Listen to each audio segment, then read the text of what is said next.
یہ کس دور کا دوست تھا؟ اس نے موبائل اٹھایا اور اپنے بہترین دوست سے رابطہ کیا اور بغیر کسی تمہید کے کہا، میری امی جان سخت بیمار ہیں اور میرے پاس دوا کے لیے پیسے نہیں ہیں۔ دوست نے اس کی بات پوری ہونے سے پہلے جواب دیا، تم مجھ سے عصر کے بعد رابطہ کرو، اور کال منقطع کر دی۔ اس نے عصر کے بعد دوست کا نمبر ملایا تو فون بند ملا۔ اب وہ بے چین ہو گیا اور اپنی والدہ کی دوا کے حصول کے لیے کئی ناکام کوششیں کرنے کے بعد جھکے ہوئے سر اور دکھے ہوئے دل کے ساتھ گھر واپس گیا۔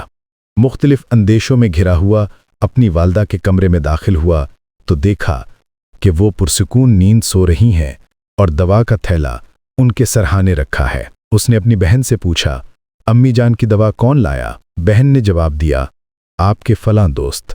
وہ فوراً گھر سے نکلا اور اسی دوست کے گھر پہنچا، اس سے ملا، پرنم آنکھوں سے اس کا شکریہ ادا کیا اور کہا کہ میں نے عصر کے بعد آپ سے رابطہ کیا لیکن آپ کا فون بند مل رہا تھا۔ دوست نے اس کے کندھے پر ہاتھ رکھتے ہوئے کہا، میں نے موبائل بیچ دیا اور اس رقم سے آپ کی والدہ کی دوا خرید لی۔ دوستی قربانی کا نام ہے۔ آپ دنیا کے امیر ترین انسان ہیں اگر آپ کے پاس ایک مخلص دوست ہے۔ ایسے دوست کی قدر کیجئے، اسے کھونے نہ دیجئے۔ اپنی دوستی اور وعدوں کا بھرم کبھی ٹوٹنے نہ دیں تاکہ دوست صرف مشکل میں نہیں بلکہ ہر لمحہ دوسرے دوست کے کام آتا رہے۔